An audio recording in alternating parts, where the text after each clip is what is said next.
For more than 30 years, 111 Minute Gallery has supported local artists, musicians, DJs, comics, and performers in their bar/art gallery/performance space. It's the perfect place to go for a quiet drink during their happy hours, where you can bring your date and show them that you're in on all those cool spots that only locals know about. 111 Minute also opened their coffee shop if you need a third space to do your work outside the office. Or you can treat yourself to a night at one of their dance parties, gallery openings, or comedy nights, and meet some of the people who make this city so amazing. So if you're one of those people like me, who want to see a healthy, happy, vibrant San Francisco, you can help do so by keeping places like 111 Minute alive and thriving. Check out their website at 111minutegallery.com and browse all that they're doing on their calendar.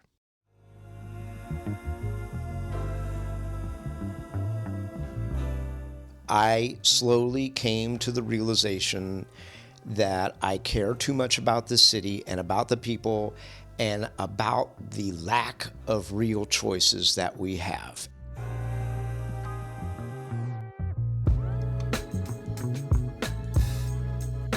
That was Supervisor Aaron Peskin. I'm Jeff, and this is Storied San Francisco, a podcast about the artists, activists, and small businesses that make our city unique. Welcome to Part 2 with Aaron. In this episode, we'll hear about Aaron's time in office, which goes back to his first run for supervisor in 2000, the year I moved here. Quick side note, I wanted to plug this Saturday's Undiscovered SF. It's Filipino American History Month, and if past Undiscovereds are any indication, this event is the best way to celebrate. Go to undiscoveredsf.com for tickets and more info. All right, back to the podcast. Here's Aaron. So when I actually came back from that time in Asia, I was too late to enroll in school for the whatever quarter it was. And one thing led to another, and I ended up volunteering for however many weeks were left before I could get back into college at a San Francisco nonprofit called the Trust for Public Land. Okay. And I was a volunteer learning about land acquisition for parks and open space.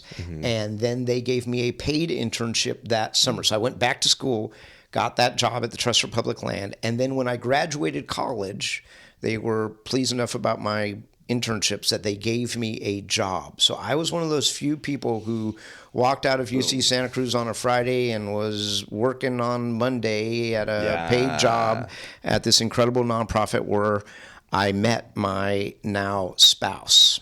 At this job. Yes, she was internship to job. Yes, she was the Western Regional Attorney for the Trust for Public Land, and she was living in San Francisco, and I was living in a great rent-controlled apartment in Berkeley. And long story short, I moved in with her.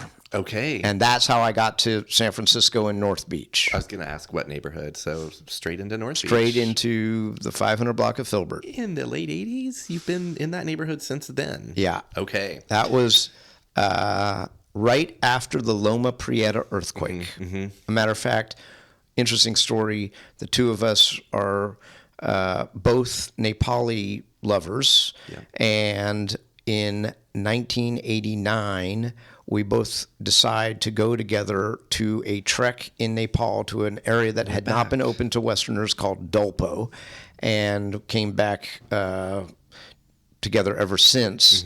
But we were there during the Loma Prieta earthquake. So you weren't here. So yes, you were on the top of the world. We were in Kathmandu that day. There's a whole story that goes with that. But yes, well, isn't there we call that our first date? And as a matter of fact, our anniversary we call October the 17th of 1989. Yeah, the thing about the butterfly flaps its wings. Maybe you were the butterfly over there. When we called my brother, it said, in those days, it was the 408 area code. Right. And it said, now it's the 831 area code, but in those days it was the 408 area code. It said, the 408 area code does not respond. And like I was the like, whole area holy code. shit. But you had already heard about the earthquake, right? Well, that's the fun story, which is that that morning, Nancy and I walk up to the roof of this little 5-story hotel in Kathmandu we were staying on. Foggy morning in Kathmandu. It's, the fall. And I say to her, here we are, the top of the mark, as in Hopkins. And there's one other guy who's sitting there. It's like 8 a.m. And he says, top of the mark? Are you from San Francisco? And I say, yeah. And he says, there's been a major earthquake and the Bay Bridge just fell down. And I was like, yeah, right, buddy. And my name is, Jesus Christ. I got a bridge to sell. It turned out to be true. Yeah. Wow. So that's how you found out. Yeah. Can you... And I was also on a trek there during September 11th. So you can never leave San Francisco again. That's the... Kind of. I was also there when the Berlin Wall got torn down. I mean...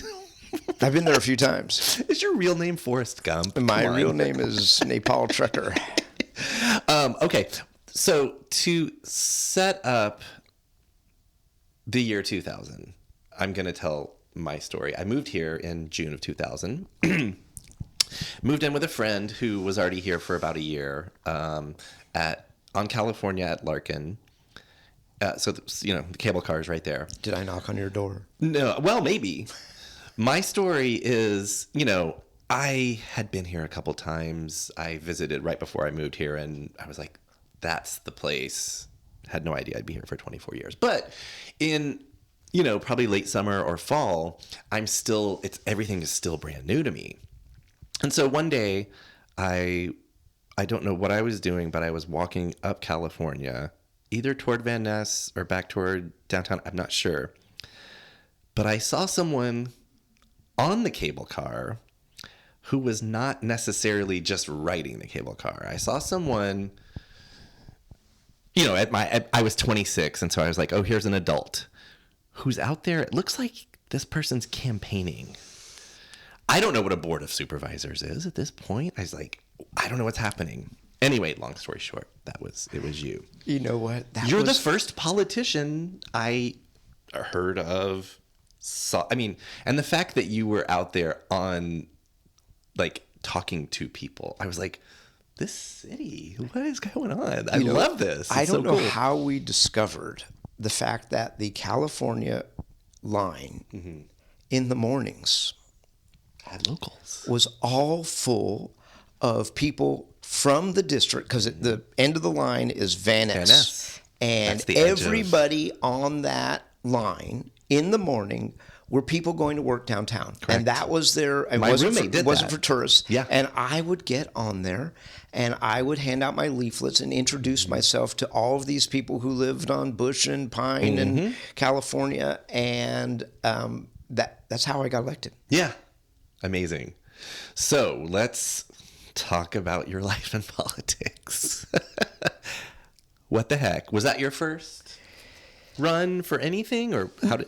Well, is there a background there? So here's the story, which is I wasn't particularly involved in local government either. I mean, I've never been that guy who was attracted to electoral politics. I mean, at the Trust for Public Land, I did a lot of work with elected officials to get appropriations for new parks. And so I knew my way around Sacramento, and I did a lot of work on the Hill in DC, looking for Land and Water Conservation Fund appropriations and earmarks and what have you. But I mean, occasionally I was the kind of person who would write a letter to my congressperson decrying this or that, or urging them to vote for some bill or other. And in those days, you'd be happy when a month later you got a letter back. A form letter. Yeah, that, acknowledged that your letter had been received. But what happened with me, interestingly enough, is several-fold. One is that I got involved in a neighborhood tree planting, believe it or not. In North Beach? In North Beach. Not Friends. Well, interestingly enough, the neighborhood organization, the Telegraph Hill Dwellers, had gotten a challenge from Friends of the Urban Forest. Okay. You've been on the podcast, by the way. Oh, I did an episode Brian. Yes. I love Brian. Yes. And the challenge was, I think it was that we had, I forget what it was, 100 days to plant 300 trees, and they would provide the trees and they would do the work to, cut up the sidewalk. And the Friends of the Urban Forest would do that. Friends of the Urban Forest. Right, that's what they do. Yeah. So our job was to organize volunteers and to get permission from adjoining property owners. Right. And I was on that detail of trying to convince oftentimes long-term Italian or Chinese families that they should give permission to have a tree planted out front. Mm-hmm. And I was involved in this environmental organization, and I wanted to add to the tree canopy of North Beach, and that got me involved with the neighborhood organization. Okay. And in those... The Telegraph Hill Dwellers? The Telegraph Hill Dwellers. And in those days, a lot the economy was super heated. There were a ton of Ellis Act evictions going on. This is first dotcom. This is dotcom 1.0 at its height, late 1990s. Yep. And there were all sorts of other things going on. Willie Brown was at the zenith of his mayoral powers. There was more and more pressure to locate chain stores in the wonderful old world, unique small business neighborhood that is North Beach. That is the envy of the world. And more than just Starbucks. There was Starbucks that was knocking on the door, and Rite Aid wanted to have a 24-hour fluorescent light-filled place on Washington Square, and the neighborhood was up in arms. And interestingly enough, I said, hey, I know Willie Brown from a past life when he was Speaker of the Assembly and I was working at the Trust for Public Land, and let me see if I can organize a meeting with him. So that's where you and Willie and I, not knowing if I could get a meeting with the mayor of San Francisco, called the mayor's office and said I wanted to bring in a delegation of neighborhood leaders, and they granted me a meeting. And a few weeks later, I brought in a group of the Russian Hill neighbors and the North Beach neighbors and the North Beach Chamber of Commerce and the Telegraph Hill Dwellers, and went to Willie with our set of grievances. And Mayor Brown, and I am not making this up, said to me, he remembered me, which I was very pleased, and his memory is fantastic. I mean, because I hadn't been in his office since the early 90s. When he was in Sacramento. When he was in Sacramento, when he was the speaker, because we'd have to go to him to get appropriations for park acquisitions in inner cities and in rural areas. And he said to me, Peskin, if you don't like the way I run this town, why don't you run for office? It was kind of a dismissive statement. Well, the result of that was I actually got involved in the insurgent campaign of a guy named Tom Ammiano. Exactly. And in those days, if you asked me to name a majority of the Board of Supervisors, I probably couldn't have done it.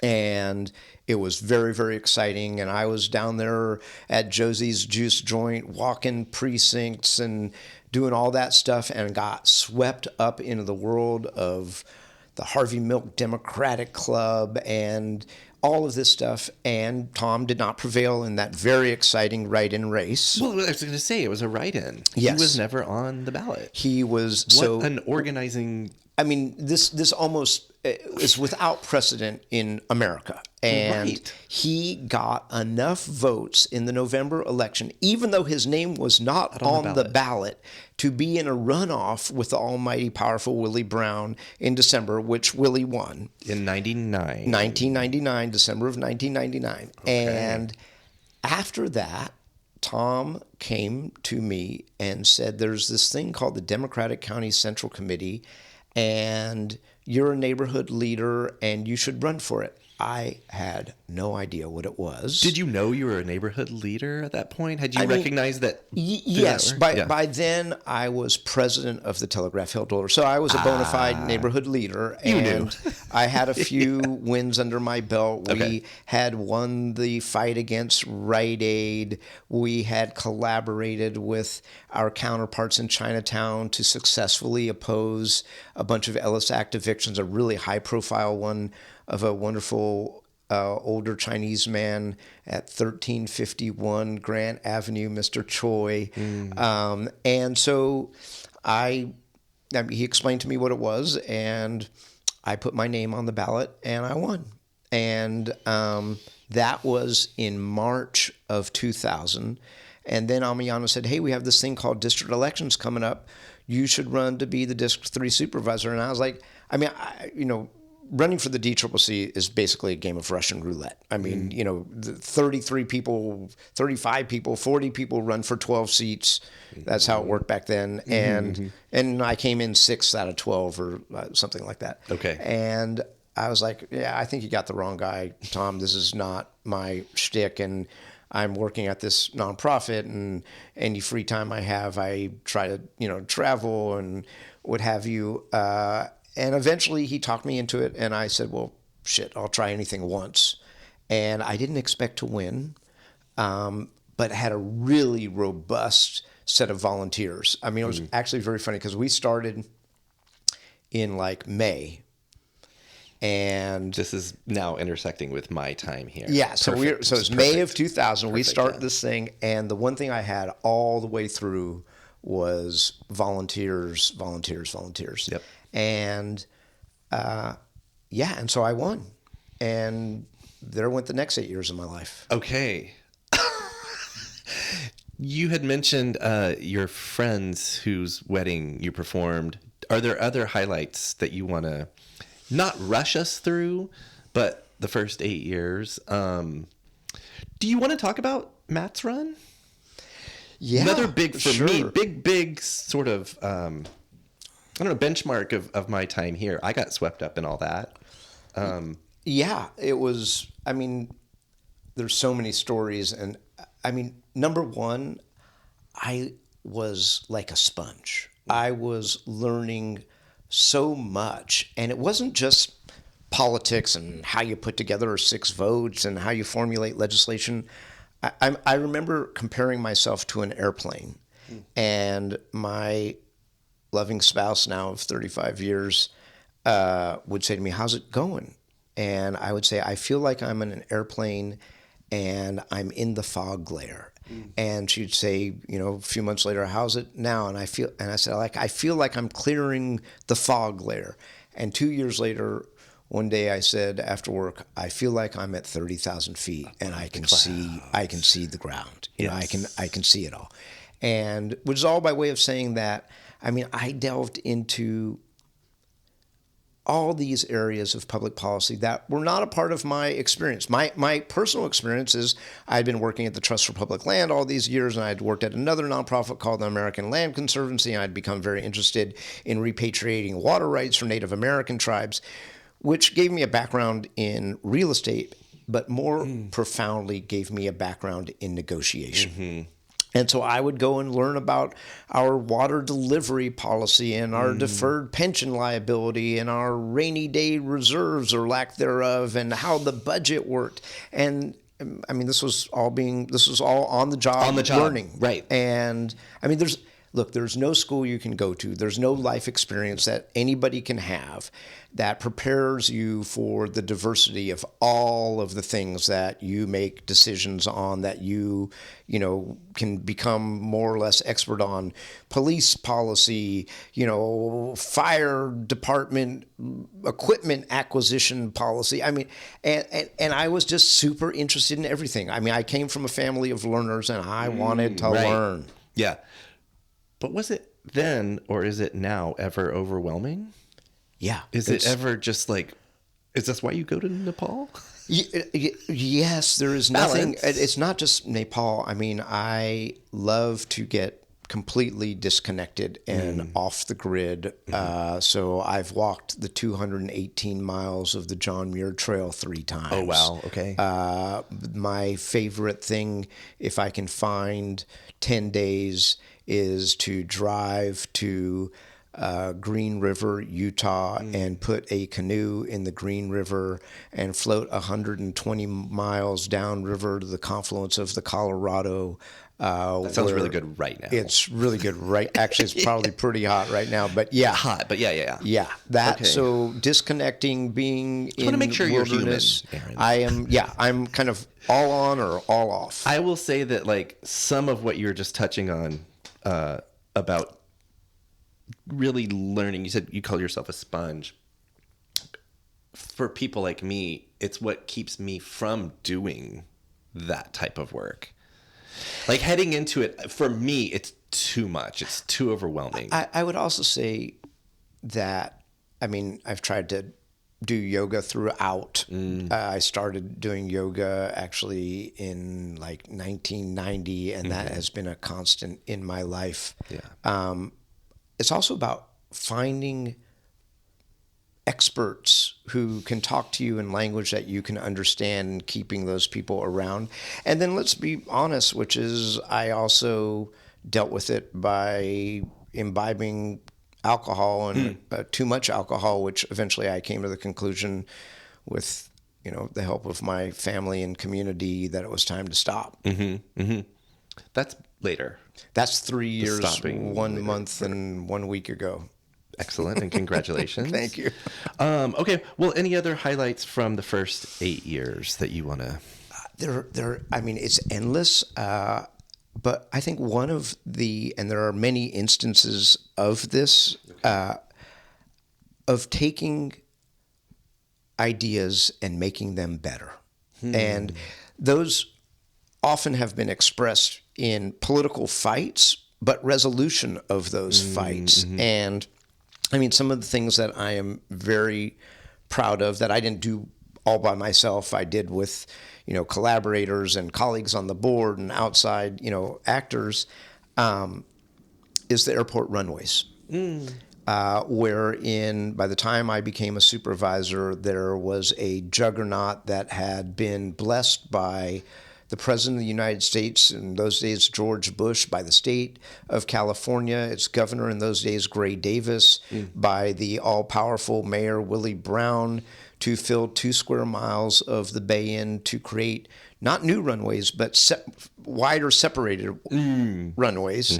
And at a cost of $10 billion with a huge amount of environmental damage. And I knew it was the wrong thing. There was going to be no way to stop it. And I decided to tilt at that windmill.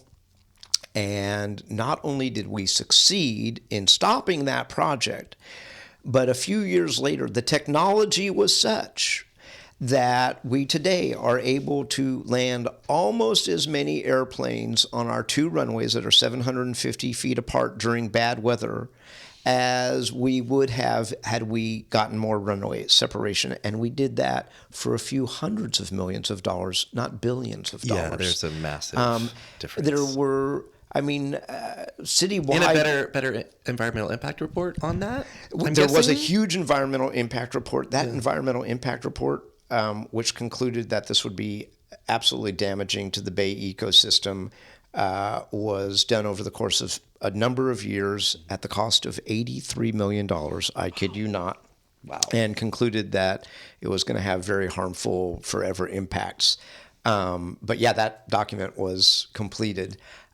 There were so many other instances that it was great to have a ringside seat in history, same-sex marriage, the first inclusionary housing laws in America, the things that we did to really help people who are the most in need, operating subsidies for tenants at risk for eviction, the work that we did to preserve, or I should give myself credit, that I did to preserve the San Francisco flower market, the second largest wholesale flower market in the United States of America, that provides thousands of working class jobs, from growers to the people who deliver the product to the people who are sitting down there this morning at 6th and Brandon at the crack of dawn selling flowers that end up on our tables and in our restaurants. And again, that was an idea that turns out we could have development and keep a flower market.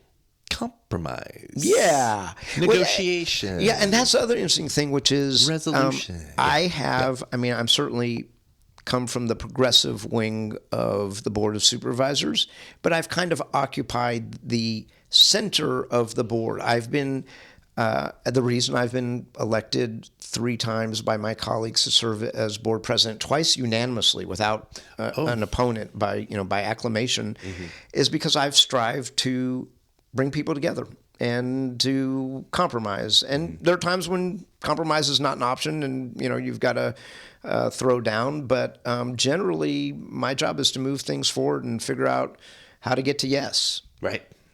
I love that. So your first 2 years are over. You're termed out, right? Oh, my first 2 4-year terms Sorry, your are first over. terms are over. Yeah. Now you're termed out. Yeah, and I have to say, I really saw it as a chapter in my life. And I was That ended. And I was like, that was cool, and wouldn't trade that experience for anything, and wouldn't do it again for anything. That was. I mean, I stayed involved. I then ran for the local Democratic Party, which is a volunteer position. You don't get paid for it. And Is it served the DCCC? I was chair of the DCCC from 2008 to 2012. Okay. And worked my and everybody else's behinds off to up voter turnout for the Barack Obama election, and sent literally hundreds of people to Washoe County, Nevada, and Clark County, Nevada. I went in 08. I went in 08 for Obama. There you go. We were running that operation. We set up a call center in the old abandoned Social Security office that I rented on behalf of the Democratic Party, and had literally hundreds of people there every night calling into swing states. So I did that for 4 years, and then I was done. I mean, that was after 12. Yeah, so I did that from 2008 to 2012, and then I was like, I am done, and went back to working at the nonprofit that buys water rights for Native American tribes. Oh, okay. And I woke up this morning not remembering the name of the supervisor. I think, just remember it. Julie Christensen? Well, my hand-picked successor, who actually worked on my 2004 re-election campaign. In 2008, I supported my successor, David Chiu. I very much wanted the district, which includes San Francisco's Chinatown, to be represented by a Chinese American supervisor. And David Chiu was elected in 2008 and re-elected in 2012. Yes. And in the middle of his second term, in 2014, ran for the California State Assembly, which created a vacancy on the Board of Supervisors. And when there's a vacancy on the Board of Supervisors, and San Francisco's unique and arguably a little backwards on this, rather than having a special election or having the legislative branch appoint a temporary person to that seat, under our system, the mayor, the executive branch, appoints to that seat. And Mayor Lee, God only knows what he was thinking, because he's not around to tell us anymore, God rest his soul, appointed somebody, the individual you just named, who was anathema to the good people of Chinatown and not ubiquitously embraced by the good people of North Beach and Lower Nob Hill. And I was dragged, and I'm not saying this is a political thing, kind of kicking and screaming. By whom? Who did the dragging? Well, there was a lot of dragging, but I would say if there was any one actor who dragged the most, it was the late, great Rose Pak. I'm so glad you brought her up. Have you seen the documentary? Rally, yes. You're in it. Yes. Yeah. Okay. Just however much you want to share about all this. Rose was a force of nature. Yeah. She obviously profoundly cared about Chinatown and the Chinese American community citywide in San Francisco, but also had a very nuanced understanding of all of San Francisco. And was very close to many mayors, very close to Willie Brown, and arguably, as set forth in that movie, played a critical role in the ascension of Ed Lee to that position. They had a falling out, and in large part, over Ed Lee's decision not to pick a Chinese American person for that seat. And there was a person who was in the wings who everybody thought would be picked, a woman named Cindy Wu, who was the president of the Planning Commission, who would have been a a good fit, but apparently was not independent, was too independent for the likes of Ed Lee. Okay. And so when he picked Ms. Christensen, Rose asked that, Rose basically said the only person who can, in essence, beat the mayor, because all of the power of the mayor's office was behind Julie, was me. And I was like, I've moved on. I am at, I don't need the stress.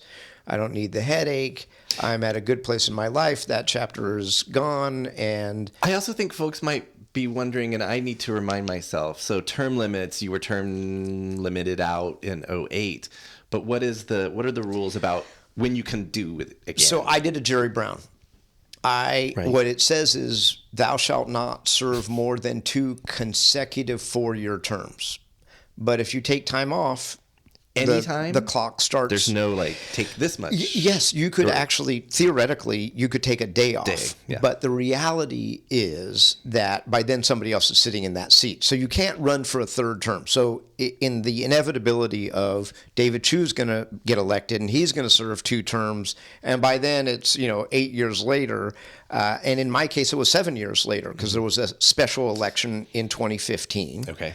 And in March of 2015, standing in front of a home where a monolingual Cantonese family with a adult disabled daughter was Ellis Act evicted, a case that I, as a non-supervisor, was involved in, actually had sat on the steps with my friends and neighbors when the sheriff was coming to evict her.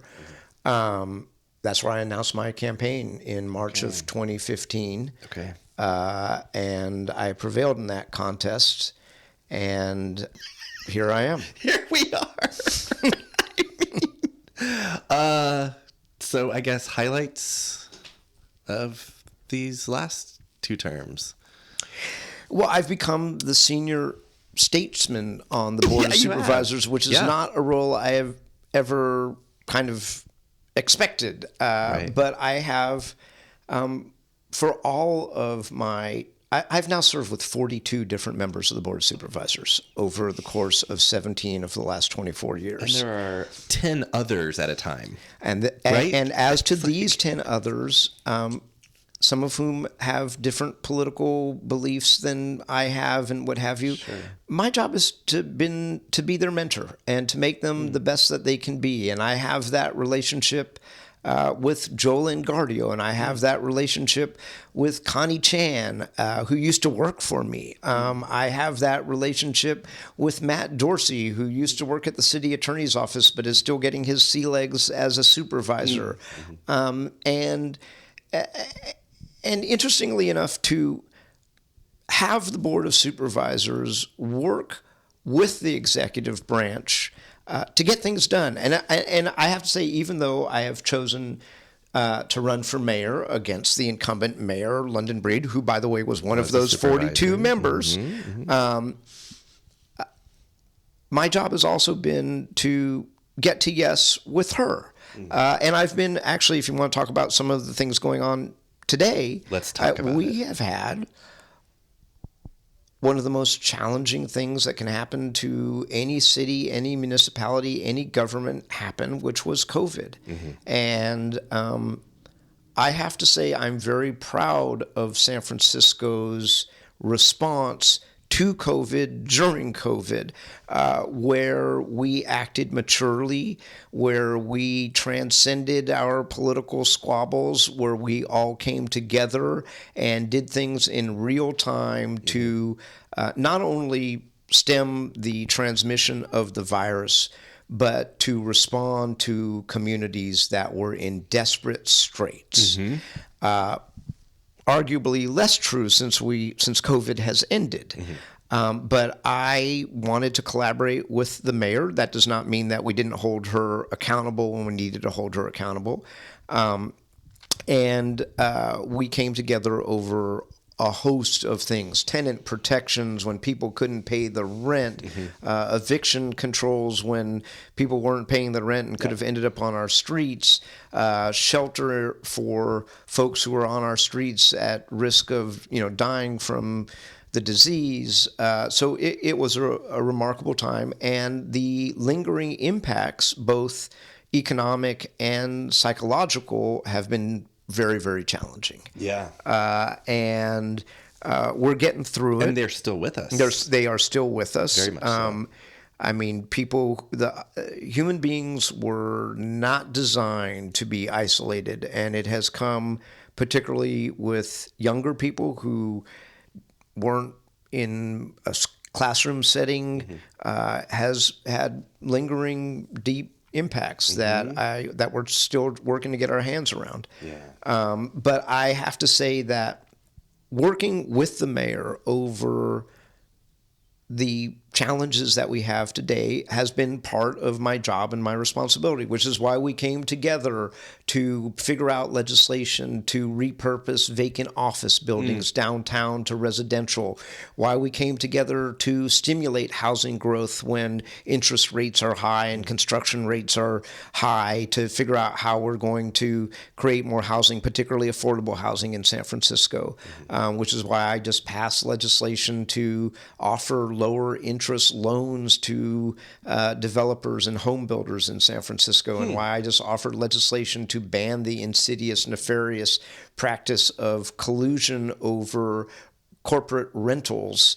So I don't know if you know, but there's now an algorithm that San Francisco and our nation's largest corporate residential property owners are using that artificially inflates rent and holds units vacant to create these conditions to artificially raise rent. And yesterday I didn't know that, but I'm not surprised. Yeah, it's the worst of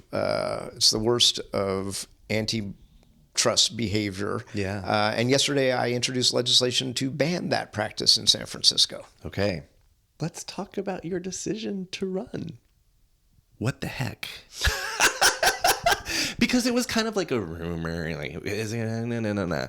And then it happened. It wasn't a decision I came to quickly or lightly. Yeah. I will tell you that day on April the 6th, when I walked into that square and looked at that 1,000 people, it was all I could do to not cry. Yeah. It was beautiful. It was really beautiful. It was a San Francisco happening, and I looked around, and there were many faces I recognized from all parts of the city and many more faces that I did not recognize.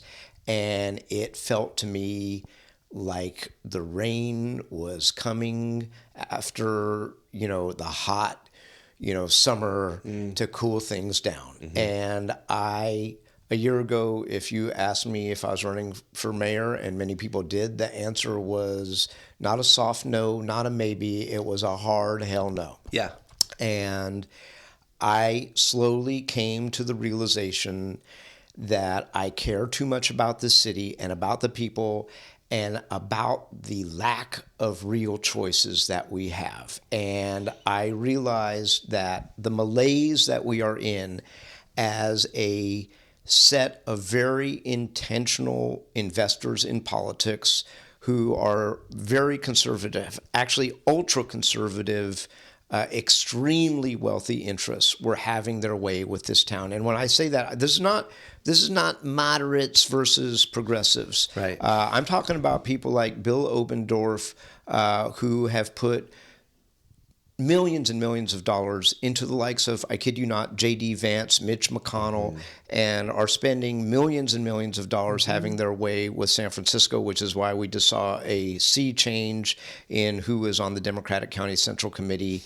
And I, with a lot of urging, and Tom Ammiano and Matt Gonzalez and Mark Leno and John Burton and others saying San Francisco needed a real choice, and that it would be a waste of the 25 years of my adult life and all of that learning along the way and all of the negotiating skills that I had honed of really bringing people together and getting out of this extremely divisive, toxic mess that we are in, that this mayor has frankly played into. Had this mayor been different, I wouldn't be in this race. But it has been very disappointing as she has chosen repeatedly to take the side of a handful of billionaires who want to gentrify San Francisco, who are not interested in everyday working people, who are not interested in our vulnerable populations, but are interested in gentrification and speculation. And their policies have not been healthy for this city. Right. And so I stood up on April the 6th, 100 days ago, 103 days ago, I think about. Wow, okay. And said what I had to say. Yeah. And since then, it's been a race. And was part of it something you said exciting earlier about running for supervisor? Was a little part of it, I'll try anything once? No, I mean it to win it. Okay. No, when you're not trying. You're like, it's like Yoda. Yeah, this is try. not. This is not about luck. This is about making our own luck. Yeah. I have to say, running a race like this is all-consuming and can be stressful. And every time that I get concerned or stressed, the antidote is all I have to do is walk any neighborhood.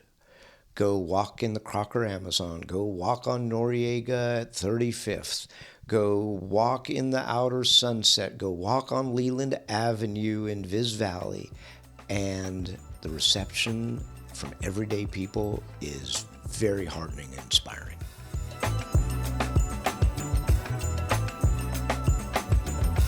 That was mayoral candidate Aaron Peskin. Check back next week to meet District 9 Supervisor candidate Jackie Fielder.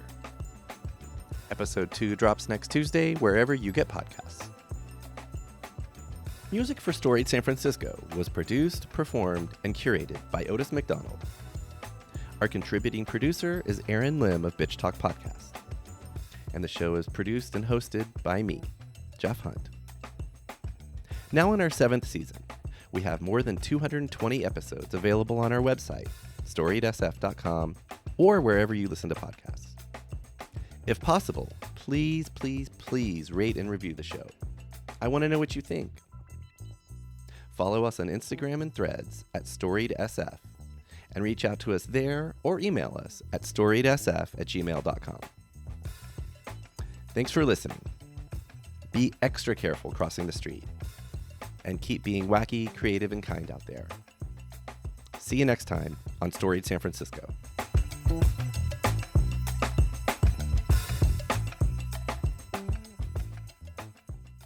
We acknowledge and respect the first humans of the unceded land we call San Francisco, the Ramaytush Ohlone.